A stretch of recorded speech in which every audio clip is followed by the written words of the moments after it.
కవిత గారికి బెయిల్ రావడం అనేది ఇది మేము ముందు నుంచి ఊహించి చెప్తున్న మాటనే.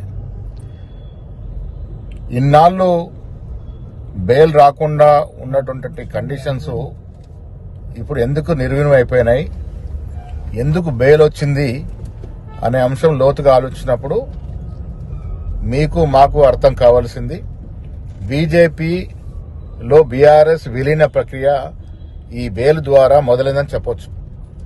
మేము ముందు నుంచి చెప్తా ఉన్నాం, గత 10 ఏళ్లుగా బీజేపీ బీఆర్ఎస్ పార్టీ చీకటి ఒప్పందంలో ఉన్నారు. అన్ని కూడా కూడబలుపుకొని వారు కార్యక్రమాలు చేసినారు. ఇవాళ కవితకి లభించిన బెయిల్ ద్వారా అర్థమైంది ఏంటంటే బీజేపీలో బీఆర్ఎస్ పార్టీ విలీనమైనటువంటి ప్రక్రియ మొదలైంది. ఇది బాహాటంగా వాళ్ళు ఇప్పుడు ఒకటై ముందుకు వెళ్ళాలని నిర్ణయించుకున్న దరిమిలానే ఈ బెయిల్ వచ్చింది. ఢిల్లీలో కేటీఆర్ గారు, హరీష్ రావు గారు పలు దఫాలుగా బీజేపీ సీనియర్ నాయకులతో జరిపిన చర్చల ఫలితంగానే ఇవాళ ఈడీ ఉదాసీనంగా బెయిల్ రావడానికి దోహదపడింది.